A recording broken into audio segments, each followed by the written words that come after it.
يرفع الله الذين آمنوا منكم والذين أوتوا العلم درجات.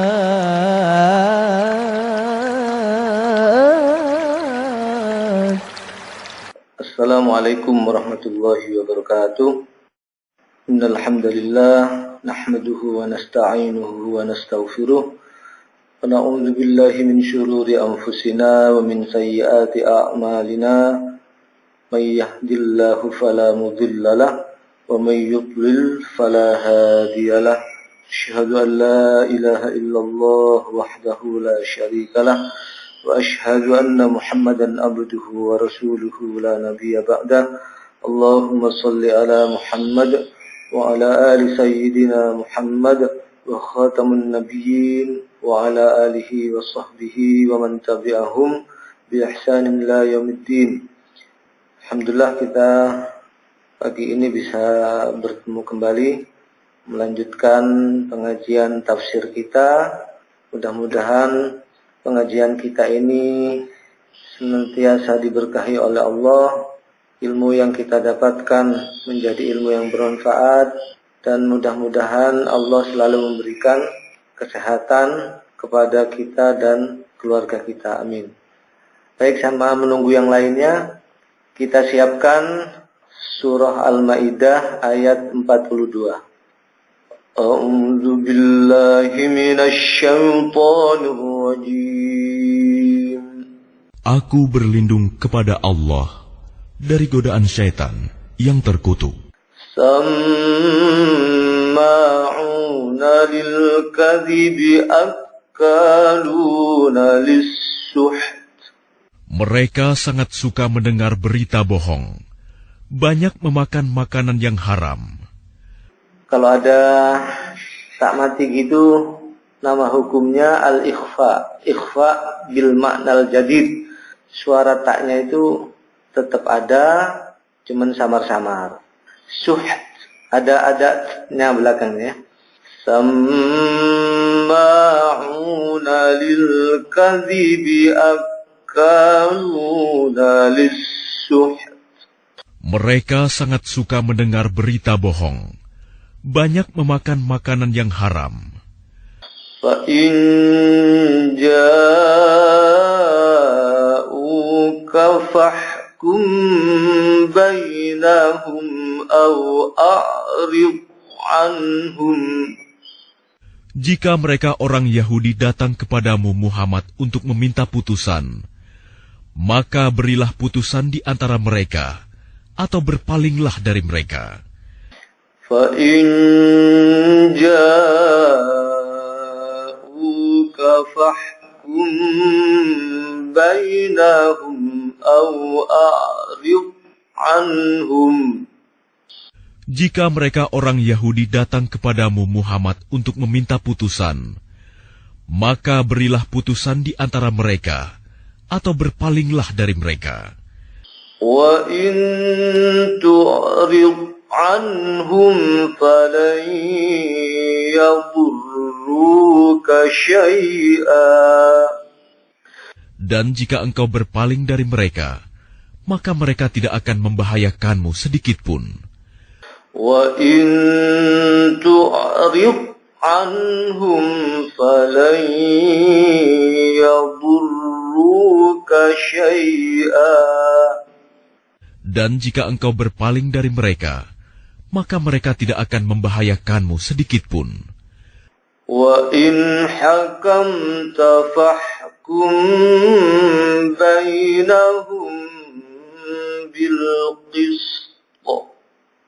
Tetapi jika engkau memutuskan perkara mereka, maka putuskanlah dengan adil. Ya, dipantulkan, poknya dipantulkan. Bilqis, gitu ya. Wa in hakamta fahkum bainahum bilqis. Tetapi jika engkau memutuskan perkara mereka, maka putuskanlah dengan adil. Inna Allah yuhibbul muqsitin. Sesungguhnya Allah menyukai orang-orang yang adil. Inna Allah yuhibbul muqsitin. Sesungguhnya Allah menyukai orang-orang yang adil. Ya, kita artikan samma'una. Mereka sangat suka mendengar lil kadhibi, berita bohong. Nah, ini minggu lalu sudah disebut sama Allah. Sekarang diulangi lagi sama Allah ini. Ya, samma'una, karena mereka mendengar, sami mendengar. Cuman karena ditasdid memakai istilah penyangatan. Jadi mereka sangat suka mendengarkan berita-berita bohong, berita-berita kebohongan. Kalau berita-berita yang nggak bohong nggak suka, senangnya yang bohong-bohong. Ini orang-orang siapa? Orang-orang Yahudi. Ini sifatnya orang-orang Yahudi itu senang mendengarkan berita-berita bohong. Yahudi lagi yang kita bahas ini. Kemarin Yahudi, ya sekarang juga Yahudi. Dan sampai sekarang orang-orang Yahudi itu tetap ada. Dan akan tetap ada sampai hari kiamat. Akan tetap ada itu. Itu bagian dari naskah. Bagian dari naskah kehidupan. Ya. Ujian bagi kaum muslimin. Mereka sangat suka mendengar berita bohong.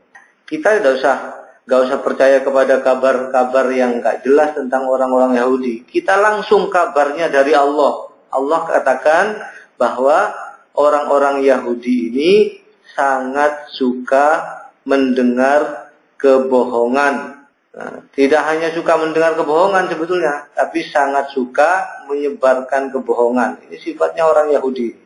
Akaluna. Apa akaluna? Mereka banyak memakan. Pakai apa namanya? Mubalaghah atau apa itu namanya? Menyangatkan, disangatkan. Mereka sangat suka memakan. Mereka gemar makan. Jadi kebiasaan, jadi tabiat. Wis kelakuan wis ngono iku. Sudah gak bisa dipercaya sudah, karena Allah sudah mengatakan seperti ini, sudah seperti itu. Mereka sangat suka makan. Lisuhti, apa itu? Iya, harta haram, yang haram-haram. Mereka sangat suka dengan yang haram. Mereka sangat suka makan yang haram-haram. Ini kegemarannya itu. Hobinya itu loh. Hobinya itu kayak gitu. Namanya hobi. Sangat suka dengan kebohongan. Sangat suka dengan yang haram.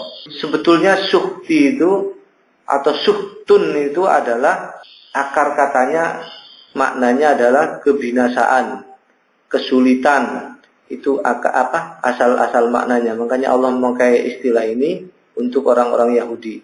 Mereka suka memakan yang haram-haram. Fa in ja'uka, jika mereka datang kepadamu, fahkum, maka hakimi mereka, maka putuskanlah, berilah keputusan olehmu bainahum, di antara mereka. Berilah keputusan di antara mereka. Jadi gini loh, orang Yahudi itu kemarin kan udah kita jelaskan ya di ayat sebelumnya, jika mereka datang kepada Rasulullah itu untuk meminta hukum, untuk minta keputusan. Kalau hukumnya berzina bagaimana? Kalau hukumnya mencuri bagaimana? Kalau hukumnya membunuh bagaimana? Dan yang lain-lain. Meminta fatwa, meminta hukum kepada Rasulullah. Maka diperintah oleh Allah kepada Rasulullah, ya sudah putuskan. Kalau mereka datang kepadamu, putuskanlah hukum kepada mereka. Suruh beri keputusan, suruh beri hukuman. Au a'rid, atau berpalinglah anhum, dari mereka. Nah ini Allah ngasih pilihan kepada Rasulullah. Boleh memutuskan, boleh berpaling. Boleh memutuskan, boleh berpaling. Ya wes karepe Rasulullah udah, kalau kamu mau ya kamu beri keputusan. Kalau kamu nggak mau, ya sudah, tidak usah diberi keputusan, tinggalkan aja, berpalinglah, au a'rid anhum, atau berpalinglah dari mereka. Sebetulnya orang-orang Yahudi ini datang kepada Rasulullah yang mengatakan bagaimana hukumnya ini dan itu. Tujuan sebenarnya bukan untuk meminta hukum sebetulnya. Tujuan sebenarnya itu bukan itu. Mereka itu ingin agar Rasulullah memberikan hukuman sesuai dengan keinginan mereka yang sudah mereka rubah di kitab Taurat itu. Kalau di kitab Taurat zina itu kan dirajam, mencuri dipotong tangan kan gitu. Di kitab Taurat itu yang asli gitu, sama dengan Al-Quran. Cuman mereka rubah-rubah. Kalau ketika kemarin ayat sebelumnya kita bahas, kalau orang bangsawan atau orang pejabat lah gitu, melakukan kejahatan, ya cukup bayar denda aja, cukup bayar denda atau apalah gitu, yang ringan-ringan. Tapi ketika rakyat jelata yang melakukan kesalahan, maka hukum potong tangan atau hukum rajam atau hukum qisas itu diterapkan. Begitu orang-orang Yahudi ini. Jadi kita ini mirip nggak kayaknya ya dengan ini. Nah, orang Yahudi ini datang kepada Rasulullah itu sebetulnya tujuannya bukan meminta hukum yang benar sebetulnya, tapi agar Rasulullah memutuskan sesuai dengan keinginan mereka. Makanya kalau Rasulullah di ayat sebelumnya dikatakan kan, kalau Rasulullah memutuskan dengan hukum rajam, ya udah, tidak usah diikuti. Tapi kalau Rasulullah tidak memutuskan dengan hukum rajam, maka ikutilah, laksanakan hukum itu. Di ayat minggu lalu begitu. Nah, ini kelanjutan. Itu yang pertama. Tujuannya sebetulnya yang pertama itu. Yang kedua, ada tujuan lain sebetulnya. Kalau Rasulullah menghukumi dengan rajam, dengan hukum yang benar, wes gak usah dirungokno, gak usah diikuti. Tapi kalau Rasulullah memberi hukum dengan bukan yang hukum rajam atau hukum qisas atau potong tangan gitu ya, maka ini adalah senjata bagi mereka. Kalau Rasulullah memutuskan dengan yang lain, ini senjata bagi mereka untuk menyebarkan tentang Nabi Muhammad. Kalau Nabi Muhammad itu adalah tidak mengikuti perintah Tuhannya. Karena repot kan, ketika dihukumi dengan rajam, ya gak usah dituruti. Kalau dihukumi dengan yang bukan rajam, nah ini senjata bagi mereka. Nah, ternyata Rasulullah itu ingkar kepada hukum Allah. Begitu maksudnya kedatangan orang Yahudi kepada Rasulullah waktu itu. Jadi gak ada benernya. Jadi memang datang kepada Rasulullah itu bukan untuk mencari kebenaran sebetulnya. Bukan untuk mencari kebenaran. Jadi gitu ya. Jadi kalau mereka datang kepadamu maka untuk meminta hukum, maka berilah hukum atau tinggalkan itu maksudnya. Allah memberikan pilihan kepada Rasulullah. Terserah, kalau mau memutuskan ya diputuskan, kalau nggak mau memberikan hukum ya sudah tinggalkan saja. Ya. Wa in tu'rid anhum. Nah, dan jika engkau berpaling dari mereka, artinya jika engkau tidak memberikan hukum keputusan kepada mereka, falay yadurruka, ya, maka mereka tidak akan memberikan mudarat, tidak akan bisa membahayakan kamu syai'an, sedikit pun. Kalau kamu gak memberikan hukum, kamu berpaling dari mereka, ya apa-apa, gak akan mendatangkan bahaya apa-apa kok, kata Allah, sedikit pun. Wa in hakamta, dan jika engkau memberikan keputusan, fahkum bainahum, maka putuskanlah di antara mereka bil qisti, dengan adil. Jika engkau memutuskan memberikan keputusan kepada mereka, maka berilah keputusan yang adil. Ini perintah untuk berbuat adil meskipun kepada orang-orang Yahudi. Berilah keputusan yang adil. Jangan mentang-mentang dia bukan Muslim, kita memberikan hukuman yang gak adil. Enggak boleh. Tetap harus memberikan hukum yang adil meskipun kepada orang Yahudi. meskipun kepada non-muslim. Ini artinya ayat ini umum ya, gak khusus orang-orang Yahudi, karena ini ada di Al-Quran. Cuman asbabun nuzulnya ya kayak gitu. Innallaha, sesungguhnya Allah, yuhibbu, mencintai, dia menyukai, dia mencintai al-muqsitin, orang-orang yang adil. Allah menyenangi orang-orang yang adil. Ya, Allah mencintai orang-orang yang adil. Baik, langsung kita lanjutkan tafsirnya. Ini kita bagi tafsirnya menjadi 5 bagian. Yang pertama, atau bagian yang pertama adalah samma'una lil kadhibi akaluna lis-suhd. Mereka sangat suka mendengar berita bohong dan langsung terpengaruh dengan berita itu. Kalau kita punya kebiasaan begini, senang yang bohong-bohong dan langsung terpengaruh, nah, sama ini dengan orang-orang Yahudi ini, mirip. Dan gemar memakan yang haram, sangat suka memakan yang haram. Di dalam tafsir Ibnu Katsir, ini hanya 1 poin saja. Maksudnya adalah mereka suka dengan kebatilan dan makan harta suap. Diriwayatkan oleh Ibnu Mas'ud dan sahabat-sahabat yang lain. Jadi yang dimaksud dengan berita bohong itu suka dengan kebatilan dan makan harta suap. Orang yang bersifat demikian tidak mungkin dibersihkan hatinya oleh Allah. Nah, makanya jangan heran kalau orang yang suka dengan harta yang haram, suka dengan kebohongan, susah dinasehati. Karena apa?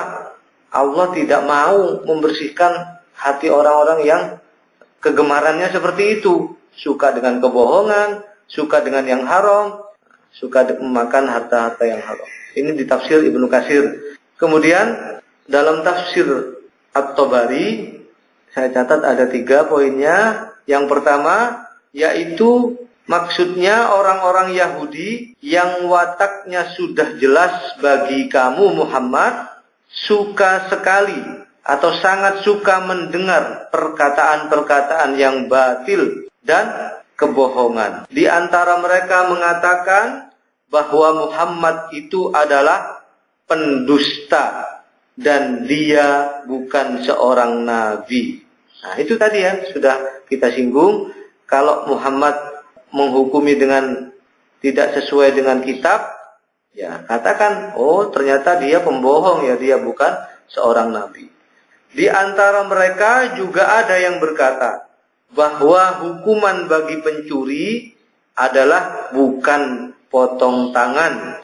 Hukuman bagi pembunuh bukan kisos. Hukuman bagi pezina bukan hukum rajam dan seterusnya. Seperti dalam Taurat yang sudah mereka rubah-rubah. Mereka juga melakukan praktek-praktek suap menyuap. Ali bin Abi Thalib mengatakan bahwa makna as-suhtu bermakna 9 hal. Menurut Ali bin Abi Thalib dalam tafsir Al-Qurtubi, as-suhtun bermakna 9 hal. Yang pertama, maknanya adalah upah melakukan bekam. Yang kedua, mahar untuk berzina. Yang ketiga, uang hasil jual anjing. Yang keempat, hadiah dalam putusan hukum. Yang kelima, hadiah untuk dukun. Yang keenam, meminjamkan hewan pejantan. Yang ketujuh, suap dalam praktek hukum.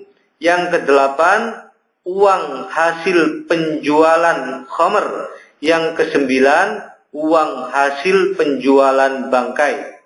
Namun jumhur ulama memaknai as-suhtu itu dengan uang suap menyuap dalam praktek hukum. Dari Ibnu Umar, Rasulullah sallallahu alaihi wasallam bersabda, "Kullu lahmin ambatahus suhtu fannaru aulabi."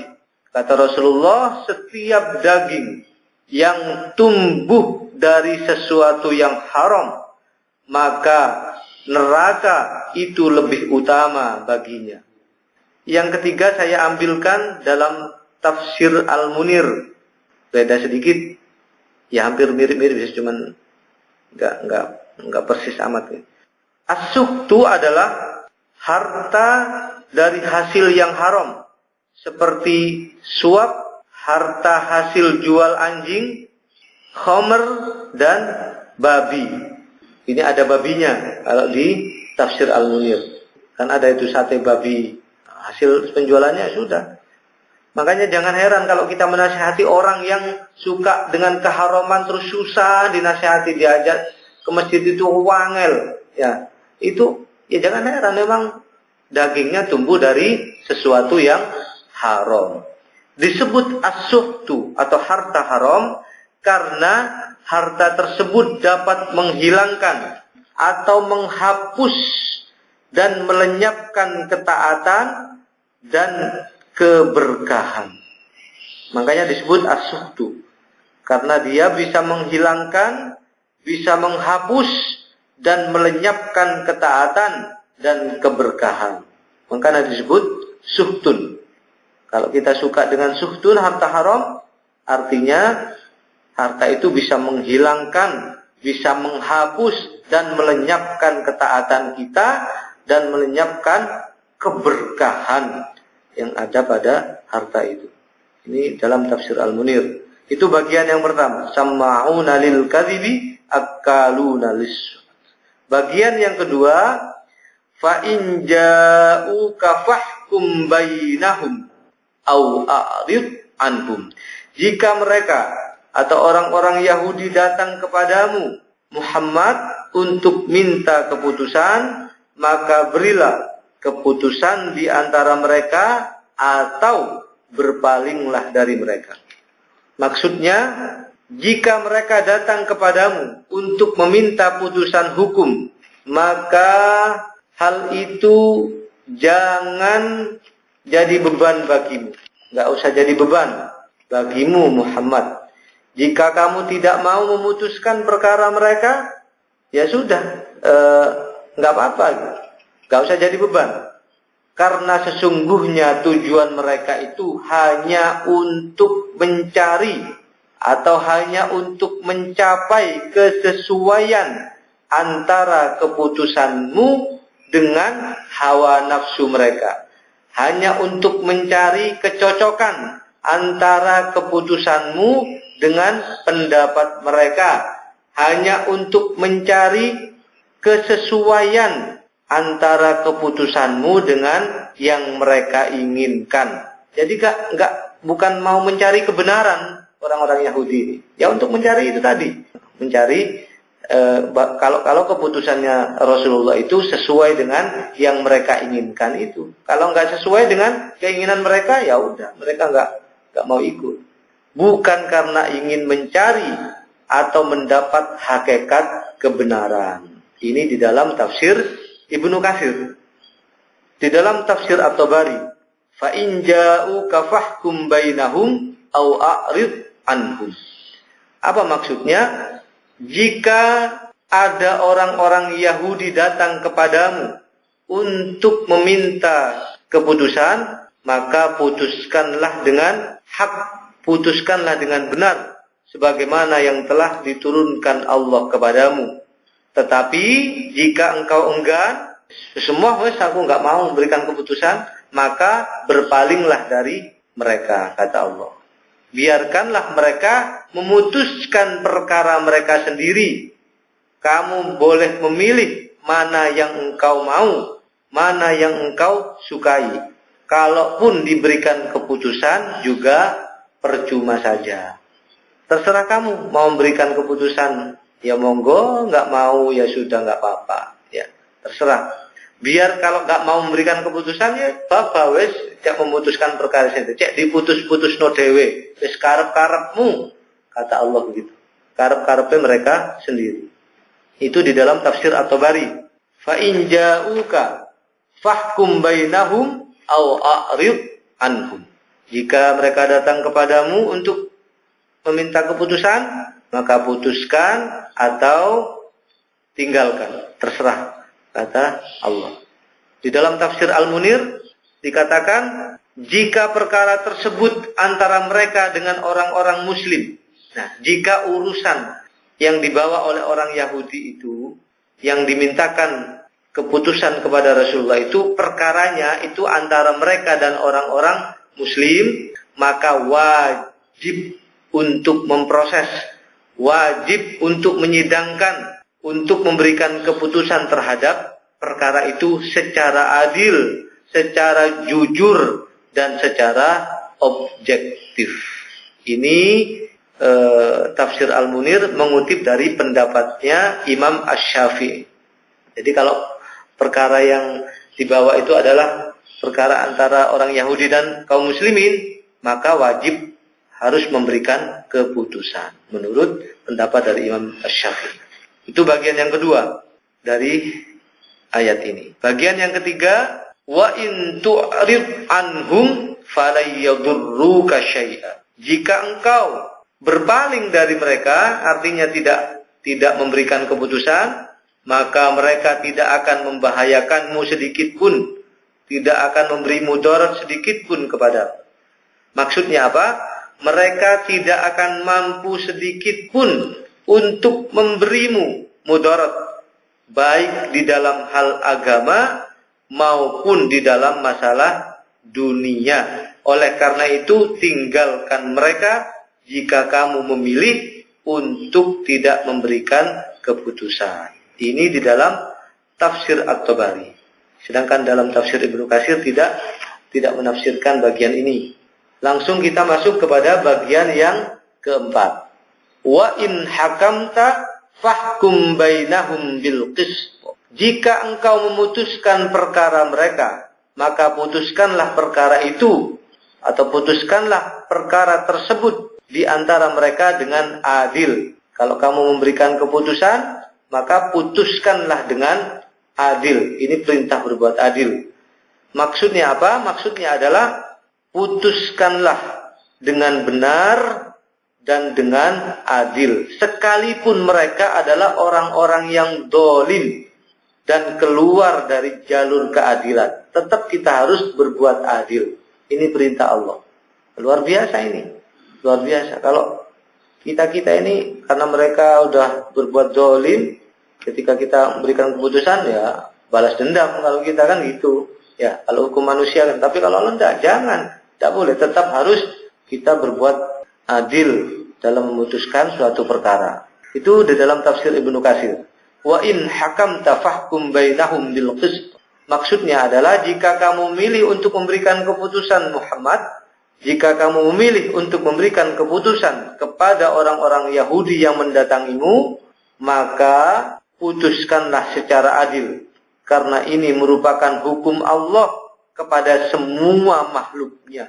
Ini merupakan hukum Allah kepada semua makhluknya, bukan hanya kepada orang-orang Islam saja. Ini dalam tafsir At-Tabari. Bagian yang terakhir dari ayat ini adalah innallaha yuhibbul muqsitin. Sesungguhnya Allah mencintai orang-orang yang senantiasa berbuat adil. Maknanya adalah Allah mengingkari pendapat-pendapat mereka yang rusak dengan tujuan mereka yang menyimpang. Mereka meninggalkan apa yang telah mereka yakini kebenarannya dari kitab mereka sendiri. Orang-orang Yahudi itu datang kepada Rasulullah pada waktu itu, Yahudi Madinah mungkin ini ya.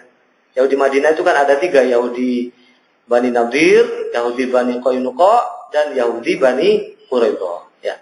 Mereka datang kepada Rasulullah untuk meminta keputusan, bukan karena mereka itu nggak tahu ya kok yang benar itu bagaimana, hukum kalau ada orang yang berzina hukumnya bagaimana. Bukan mereka nggak tahu, mereka itu tahu sebetulnya hukum Allah itu bagaimana, hukum bagi pencuri, bagi berzina, bagi pembunuh dan yang lain-lain. Kan mereka itu tanya kepada Rasulullah, ini gimana hukumnya? Bukan mereka itu nggak tahu, bukan. Mereka itu sebetulnya tahu. Dan mereka itu sebenarnya juga yakin bahwa mereka diperintahkan berpegang teguh kepada kitab mereka selama-lamanya. Mereka tahu dan yakin, tapi mereka ingkari gitu. Tapi mereka ingkari. Bahkan ulama mereka kemarin, Abdullah bin Surya, ulama mereka mengatakan, sebetulnya itu kaum saya itu yakin kalau engkau itu adalah seorang rasul. Yakin. Cuma mereka nggak mau nurut karena mereka itu dengki kepadamu Muhammad. Karena mereka itu dengki padamu. Ulamanya mereka, Ibnu Surya itu mengatakan gitu kepada Rasulullah. Ternyata yang berkata begitu itu juga mengingkari kenabian Muhammad. Sama saja ternyata. Jadi meskipun seakan-akan ucapan mereka itu benar, nggak usah dipercayai. Mereka itu nggak usah dipercayai. Tetapi ternyata mereka menyimpang dari hukum kitabnya dan memilih jalan yang lain atau memilih jalan keinginannya, keinginan hawa nafsunya, yang awalnya mereka yakin bahwa hal tersebut adalah kebatilan dan bukan pegangan hidup mereka. Mereka itu tahu kalau yang mereka lakukan itu adalah kebatilan, mereka itu tahu. Dan bukan pegangan hidup mereka, mereka itu tahu, semuanya tahu. Makanya dalam berita-berita itu mereka menanam pohon gorpot karena mereka itu yakin sebetulnya. Tapi mereka itu ingkar gitu. Mereka karena kesombongannya menolak kebenaran. Makanya sombong itu dikatakan batarul haq, menolak kebenaran dan meremehkan orang lain. Ini di dalam tafsir Ibnu Katsir. Innallaha yuhibbul muqsitin. Allah mencintai orang-orang yang berbuat adil. Maksudnya adalah sesungguhnya Allah suka kepada orang-orang yang berperilaku sesuai dengan hukumnya. Dan suka kepada orang-orang yang memutuskan suatu perkara dengan hukum Allah yang telah diturunkan di dalam kitabnya dan diperintahkan oleh nabinya. Ini maksudnya bagian yang kelima. Kita lanjutkan langsung dengan ibrah yang bisa kita ambil dari ayat yang ke-42 ini. Saya mencatat ada 4 pelajaran yang bisa kita dapatkan. Yang pertama, dilarang menyukai berita-berita bohong. Dilarang menyukai dan gemar mendengarkan berita-berita bohong. Menyukai saja nggak boleh, apalagi sangat suka, apalagi menjadi hobi dengan kebohongan. Makanya kalau kita mendengar berita itu, ya dilihat dulu, dicek dulu, ya check and recheck ya. Kan sekarang kan zamannya medsos ya. Ada berita-berita hoax, dicek dulu. Apalagi beritanya hanya berasal dari satu sisi, berasal dari satu pihak saja. Nggak usah dipercaya dulu. Bukan kita itu berusaha enggak, tapi takutnya itu berita bohong. Misalkan ada orang yang datang kepada kita mengadu, si anu itu begini begitu, nggak usah langsung percaya. Dicek dulu karena beritanya hanya berasal dari satu pihak. Jadi harus berasal dari banyak pihak. Sebagaimana Allah berfirman di dalam surah Al-Hujurat ayat yang ke-6, ya ayyuhalladzina amanu in ja'akum fasiqum binaba'in fatabayyanu. Wahai orang-orang yang beriman, jika datang kepada kalian orang yang fasik membawa suatu berita, maka fatabayyanu, maka periksalah dengan teliti, atau tabayyun, bahasa agamanya itu tabayyun, fatabayyanu. Al-Hujurat ayat yang ke-6. Periksalah dulu, periksa dengan teliti berita itu. Apalagi yang membawa berita itu adalah orang yang bersuka berbuat dosa atau orang fasik. Periksa dulu, apalagi dia bukan orang Islam, terus gak tahu sembahyang, terus gak tahu nang masjid. Nah, kalau berita, periksa dulu, gak usah langsung percaya. Ini di dalam surah Al-Hujurat ayat yang ke-6. Di dalam surah Al-Baqarah ayat 27 Allah menjelaskan siapa orang-orang yang fasik. Kan tadi kan dikatakan, wahai orang yang beriman, jika datang kepadamu orang yang fasik, Allah berfirman, alladzina yanquduna ahdallahi min ba'di mitsaqih. Orang fasik itu adalah orang-orang yang merusak janji dengan Tuhan mereka. Mereka berjanji untuk menuhankan Allah dan hanya menyembah kepadanya. Nyatanya mereka menyembah setan. Ini di dalam surah Yasin ayat 60. Nyatanya mereka menuhankan hawa nafsunya. Nyatanya mereka menuhankan keinginannya yang buruk. Al-Furqan ayat 43. Itulah orang-orang yang fasik. Kemudian wa yaqta'una ma amarallahu bihi ayyusala. Yang kedua, orang yang fasik itu adalah orang yang memutuskan sesuatu yang telah diperintahkan oleh Allah untuk disambung, untuk dijaga, untuk dipelihara. Apa itu? Misalnya suka memutuskan silaturrahim, suka merampas hak-hak orang lain. Kemudian yang ketiga, wa yufsiduna fil ardh, dan orang yang suka berbuat kerusakan di muka bumi. Ini orang-orang yang fasik, merusak janji dengan Tuhannya, memutuskan sesuatu yang diperintah oleh Allah untuk disambung. Yang ketiga adalah berbuat kerusakan di muka bumi. Itu pelajaran yang pertama. Larangan menyukai atau mendengarkan berita-berita bohong. Yang kedua, dilarang memakan atau mengkonsumsi atau memakai sesuatu yang haram. Allah berfirman dalam surah Al-Baqarah 168, ya ayyuhan nas kulu mimma fil ardi halalan thayyiban wa la tattabi'u khutuwatis syaitan innahu lakum aduwwum mubin. Wahai manusia, makanlah dari bumi ini yang halal dan baik. Rasulullah bersabda, diriwayatkan oleh Bukhari dan Muslim, innal halala bayyinun wa innal harama bayyinun. Sesungguhnya yang halal itu jelas, yang haram itu telah jelas. Wa bainahuma umurun mustabihat, dan di antara yang halal dan haram itu ada sesuatu yang samar-samar atau syubhat. La ya'lamuhunna katsiran minan nas. Kebanyakan manusia, kebanyakan orang tidak mengetahuinya. Famanittaqash syubhat, barang siapa menjaga dirinya dari yang samar-samar itu, faqad istabara alidinihi wa irdihi, maka ia sungguh telah membersihkan agama dan kehormatannya. Wa man waqa'a fish syubhat, barang siapa yang jatuh kepada yang samar-samar, barang siapa yang jatuh kepada syubhat, waqa'a fil haram, maka sungguh ia telah jatuh kepada yang haram. Itu pelajaran yang kedua. Yang ketiga, pelajarannya adalah berpaling dari orang-orang yang kufur, dari orang-orang yang kafir, tidak akan menimbulkan kemudaratan sedikit pun. Berpaling dari atau meninggalkan orang-orang kafir tidak akan menimbulkan mudarat bagi kita sedikit pun. Makanya kita ada syariat hijrah, menjauhi orang-orang yang kafir yang menyebabkan kerusakan di muka bumi ini. Adalah beda loh ya, menjauhi orang kafir dengan menjauhi orang yang beda agama, itu beda.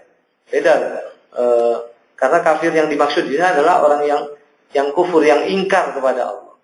Yang keempat, perintah untuk berbuat adil di dalam memutuskan suatu perkara sesuai dengan hukum Allah. Misalnya kalau dalam keseharian apa? Tentang warisan misalnya.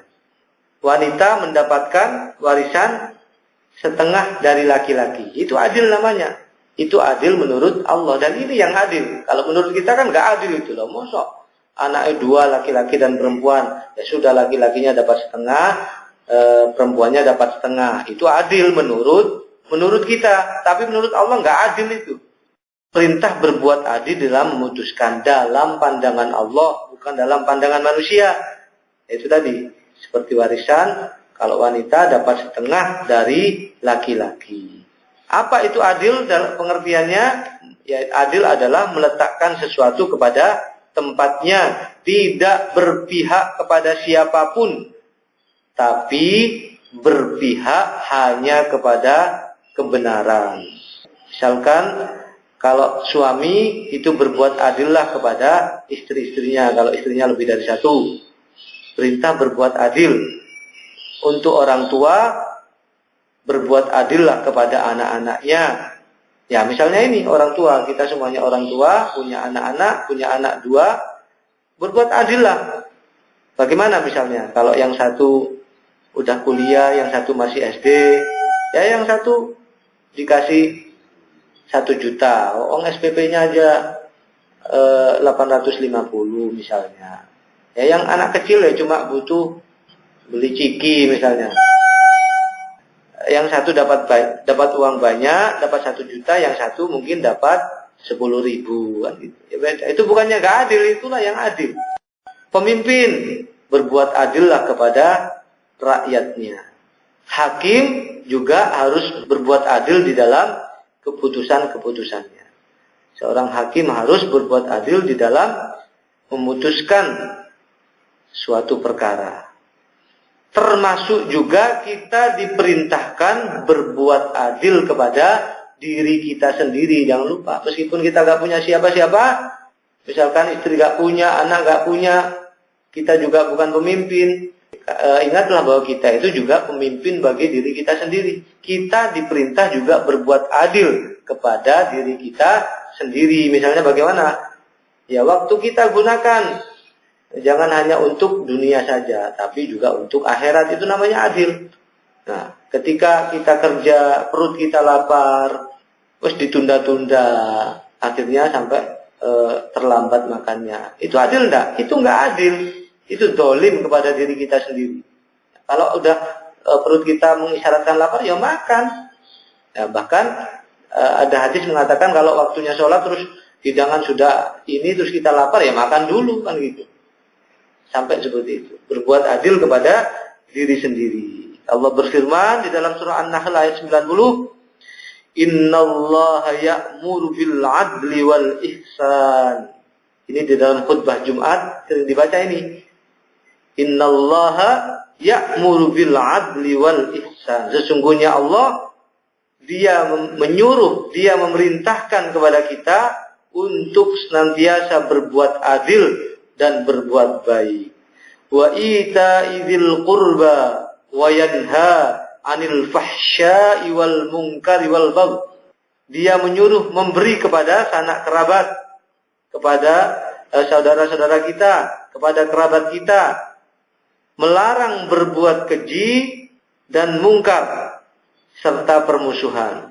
Allah menyuruh kita berbuat adil, menyuruh kita berbuat baik, memberi kepada sanak kerabat, melarang berbuat keji, melarang berbuat mungkar, dan melarang bermusuh-musuhan. Jadi ada 6 hal yang diperintahkan Allah di dalam An-Nahl ayat 90 ini. Ya'idzukum la'allakum tadhakkarun. Dia mengajari kalian supaya kalian bisa mengambil pelajaran. Itulah ibrah yang bisa kita ambil dari Al-Maidah ayat 42 ini. Ada 4 hal: larangan menyukai atau gemar mendengarkan berita bohong. Yang kedua, larangan memakan, mengkonsumsi atau memakai sesuatu yang haram. Yang ketiga, berpaling dari orang-orang yang kufur, tidak akan menimbulkan mudarat sedikit pun. Dan yang keempat, perintah untuk berbuat adil. Demikian yang bisa saya sampaikan pada tafsir surah Al-Maidah ayat 42 ini. Sebelum diakhiri, ada yang mau ditanyakan? Mudah-mudahan apa yang kita pelajari ini menjadi ilmu yang bermanfaat. Mudah-mudahan Allah selalu memberkahi majelis kita ini meskipun lewat online ya. Dan mudah-mudahan Allah senantiasa memberikan kesehatan kepada kita dan kepada keluarga kita semuanya. Amin. Kita akhiri majelis kita ini dengan doa kafaratul majelis sama-sama. Subhanakallahumma wa bihamdika asyhadu an la ilaha illa anta astaghfiruka wa atubu ilaik. Kurang lebihnya mohon maaf. Billahi taufiq wal hidayah. Wassalamualaikum warahmatullahi wabarakatuh. Walhamdulillahi Rabbil Alamin.